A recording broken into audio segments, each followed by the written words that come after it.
G'day team, Mike Oldfellas Travels. Well, we left this morning for our 4-night or 5-night camping trip, fishing trip I should say. I'm going to meet up with some friends, so I think tomorrow, depending on where they are. But I wasn't sure where we were going to drive today. I was thinking, maybe we'll just drive to Sandy Cape, and I figured we might as well make some more ground. And we didn't leave till probably 9:30, bit of a late get-go. It's a bit windy here, so I hope you can hear me okay, but I'll see if I can turn around out of the wind. This might be better, but we ended up driving through. We went into, I'm trying to remember the name of the place, but get some good reviews, but it was pretty ordinary there, and the beach was terrible, and the weed was shocking, and it's obviously seen better days, but the storms haven't done it any grace this year. So we went on, and I decided to drive through, and it was only about an hour ago I decided on a place near Horrocks, I think it's called, and I haven't been up here before. In fact, I'll look it up where we are. There you go, through a little bay campsite. Yeah, it's a beautiful spot here, but it has been a bit windy the last couple of days. Immense amount of weed. The storms along the coast have stirred the place up something terrible. So a lot of the beaches cut back like that. Further over where I did a bit of video this morning before I got interrupted, the beach is much better over there, and apparently they were catching tailor over there. I caught a nice little flathead yesterday that I didn't record. Yeah, it's been a nice little camp here. Just a bit of a relax. We hadn't done a great deal of fishing, just really a bit of time for me and Barnes. But we're at Horrocks, but I can't remember this camp. I forgot the name of the campsite. But it doesn't matter. I'll put it up in the corner of the video so you can see it. So I'll give you a quick rundown of the campsite. I only slept on the stretcher here because there's a bit of shelter and it was only a quick stop. So the Mighty Isuzu is going great guns. Bit of a cook-up area there. Very simple cook-up. Just on the table, everything I need in a couple of boxes there. I just slept here. I didn't set up an enclosed swag. Just there was a sleeping bag on top of the inflatable mattress, just on top of the stretcher. It was plenty comfortable enough. And Barnes spent the night in the car because it was pretty cold, and I didn't want him getting up and down through the night because normally I'd be in the swag. So that's about it. Just a quick stop, a few drinks with a friend, and now it's time to pack up and move on.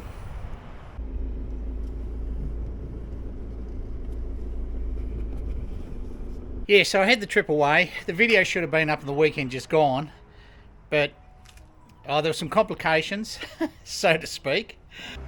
And due to a number of reasons, I ended up with a whole load of lost video. But I picked up a solar panel today.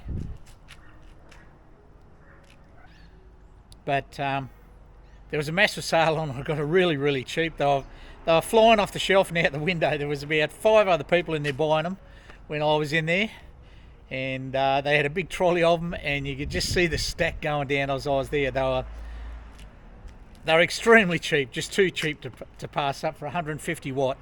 I grabbed the panel today, and I actually was on the way back for getting the car's initial service, so I haven't been home that long, and I decided that I'll see if I can't get this panel on before the sun sets or before it gets too cold. So we'll get it underway.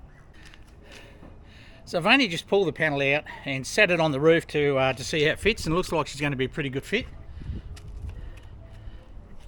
You see it almost lines up with the panels on either side, but I think I'll get away with that. But I will brace it before I start doing any, it's fully supported down this side, across the front and across the back. But the other side isn't supported, so I will probably maybe run a bit of alloy or something. I'll run something along the other side there to give that other side rail a bit of support before I start hitting corrugations and that. I've also put these second rails on. I only had the one rail on initially, you may remember, but security was an issue. With the new D-Max, probably with most new dual cabs, I think, you can lock the tailgate. How secure the lock is, I don't know, but you can lock the tailgate, and it means that pretty much you'd struggle to get any of the items out of the back because they're too big to get through. Maybe, you know, some smaller stuff would go, but I think you'd struggle, and you'd have to get in and unsecure them as well. So it'd take a little bit of effort, and if you're skinny enough you could get in through everything. You're not going to get the fridge, you're not going to get the bigger box out, you're not going to get my bladder out unless you completely empty it. You're probably not going to get that box out, the battery box and such. Some of my chairs you may get out, but stuff that you can get out I won't leave in the vehicle when it's going to be out in the public shopping or something like that. So the lights are also going to wire up tomorrow. I've got them wired actually, I just haven't put a switch in, and I haven't worked out how I'm going to run the supply to the battery, because I want it to be a permanent supply. I don't want it to be one that plugs into a USB port or that.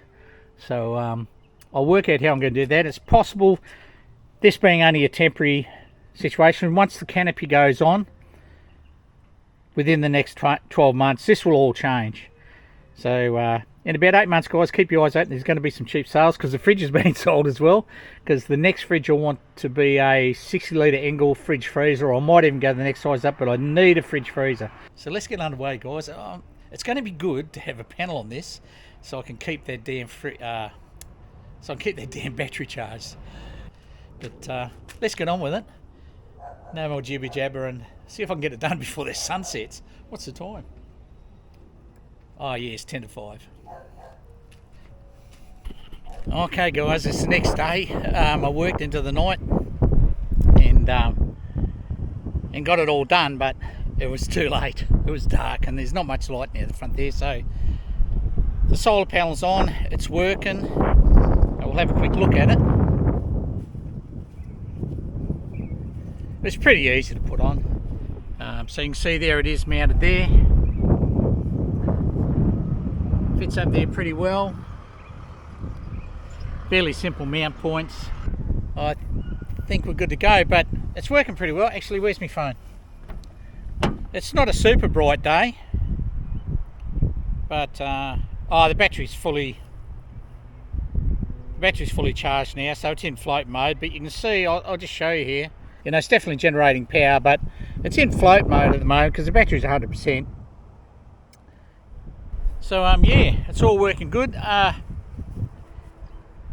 battery was about 70% this morning, because I haven't charged for a couple of days, and it uses about 10% a day just to run the fridge, and it's not running anything else. But so it was at 70% this morning. It's about 1 o'clock now, so the panel's had sun on it from this morning, which obviously first thing in the morning you're not going to get full generation. You might get 30 or 40, you know what, but you might get 30 or 40 watt, but by about 12:30, 1 o'clock, just after I've been to the shopping centre, it was at 100%. Yeah, so it's working pretty well at this stage. I'm pretty happy with it, and that's about it, guys. So I'll wrap it up.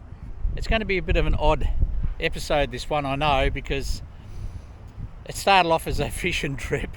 Oh, one other thing I'll just show you. I spoke about this before. You can see the fridge is running at 2 degrees. Constant, beautiful. 25 amp charger that comes with these battery boxes from iTex.